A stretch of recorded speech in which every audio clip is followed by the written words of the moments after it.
அனைவருக்கும் ஜோதிட வாசஸ்பதி ஜோதிட ஆச்சாரியா தனக்கோடியின் வணக்கம்.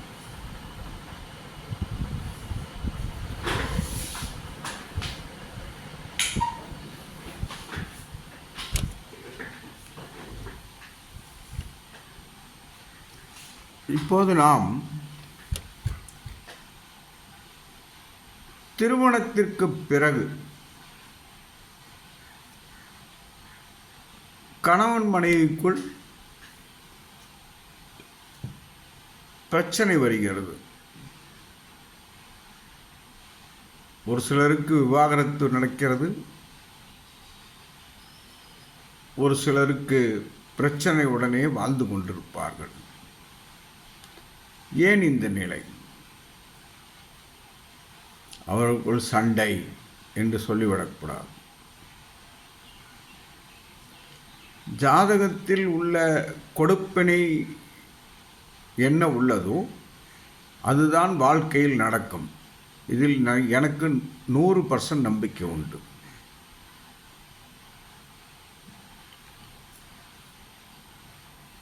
அப்படி பார்க்கும்போது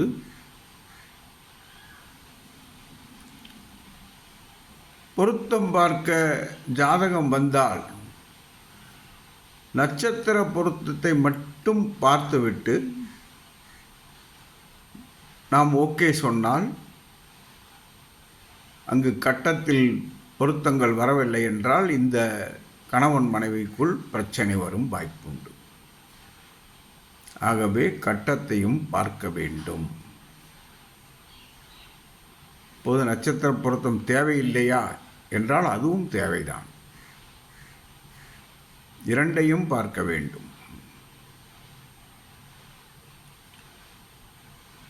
7ஆம் அதிபதியானவர் 6இல் இருந்தால் கணவன் மனைவிக்குள் பிரச்சனை இருக்கும். ஆனால் சண்டை போட்டுக்கொண்டே வாழ்ந்து விடுவார்கள்.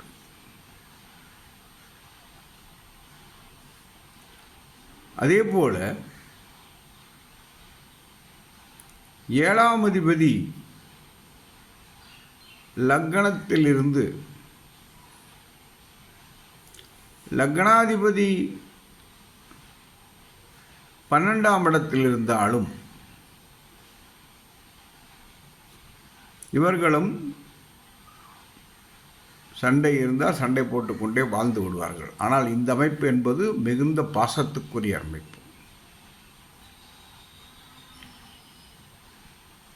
இப்படி இருக்கும்போது 3ஆம் இடம் மட்டும் வீக்காக இருந்தால் இவர்களுக்குள் சண்டைகள் இருக்கும். ஆனாலும் பிரிய மாட்டார்கள்.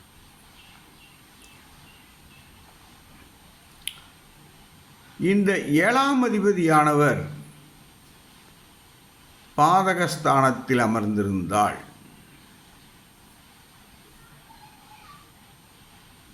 ஸ்திரலக்கணத்திற்கு 11, ஸ்திரலக்கணத்திற்கு 9, உபயலக்கணத்திற்கு 7 இந்த இடங்களில் பாதகாதிபதி அமர்ந்திருந்தால் விவாகரத்து வரை சென்றே தீரும்.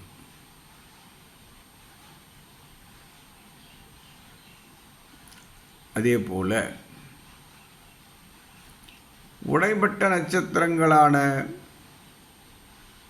சூரியன், செவ்வாய், குரு சாரத்தில் ஜென்ம நட்சத்திரம், லக்ன புள்ளி நின்ற நட்சத்திரம் அல்லது 7ஆம் அதிபதி நின்ற நட்சத்திரம், இந்த 3 அதிபதிகள் உடைபட்ட நட்சத்திரத்தில் நின்றிருந்தால், ஏதாவது 2 பக்கம் நின்றிருந்தாலே போதும், இவர்களுக்கு திருமணம் ஆகாது. தவறி ஆயிருந்தால் கண்டிப்பாக டைவர்ஸ் வரை சென்றே தீரும். அதே போல இந்த ஜென்ம நட்சத்திரம் 7ஆம் அதிபதி என்ற நட்சத்திரம், லக்னப்புண்டு என்ற நட்சத்திரம், இந்த 3 இடங்களில் 2 இடங்களில் கேது சாரம் கொடுத்திருந்தாலும் இவர்களுக்கும் திருமணத்தில் தடை உண்டு.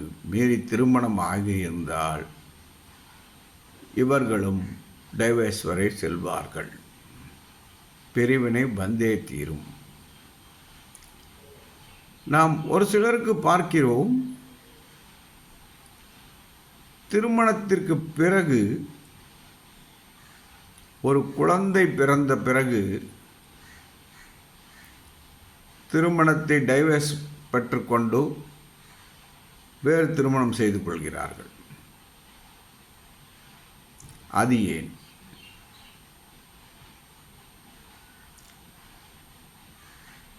ஐந்தாம் அதிபதி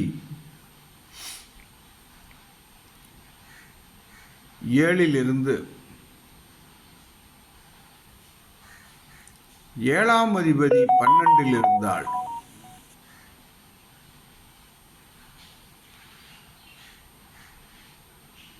இந்த 12ஆம் இடத்தை பாவகிரகங்கள் பார்த்து கொண்டிருந்தால்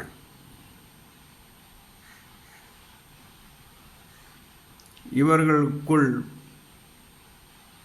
படுக்கை சுகத்தில்தான் பிரச்சனை வந்திருக்கும். அதனால் அவர்கள் இவரை விட்டுவிட்டு வேறு திருமணம் செய்து கொண்டிருப்பார்கள்.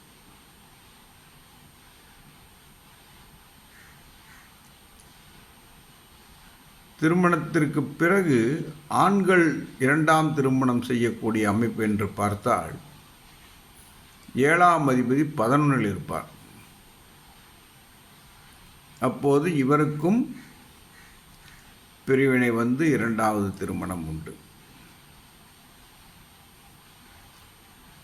இந்த பாதகாதிபதிகளை பார்க்கும்போது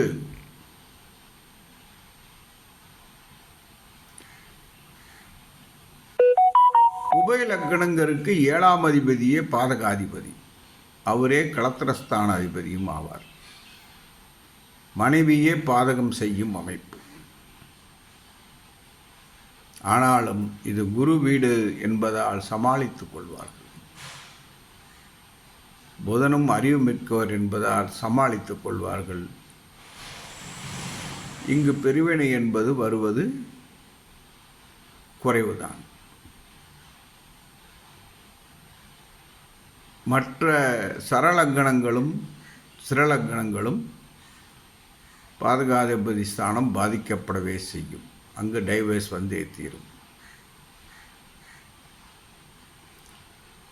அதே போல 7ஆம் அதிபதியுடன் கேது சம்பந்தப்பட்டு கேது திசை நடக்கும்போது பிரிவினை வரும் வாய்ப்புண்டு. இதை திசா புத்தி கணக்கில் எடுத்துக்கொண்டு பொருத்தம் பார்க்கும்போது பார்க்க வேண்டும். இல்லை என்றால் அங்கும் பிரச்சனை வரும். ஜோதிடம் பார்க்க என்னை அழைக்கலாம். நேரிலும் ஜோதிடம் பார்க்கப்படும், ஆன்லைனிலும் ஜோதிடம் பார்க்கப்படும். எனது ஃபோன் நம்பர் 93 64 11 12 94 மற்றும் 94 87 31 33 00.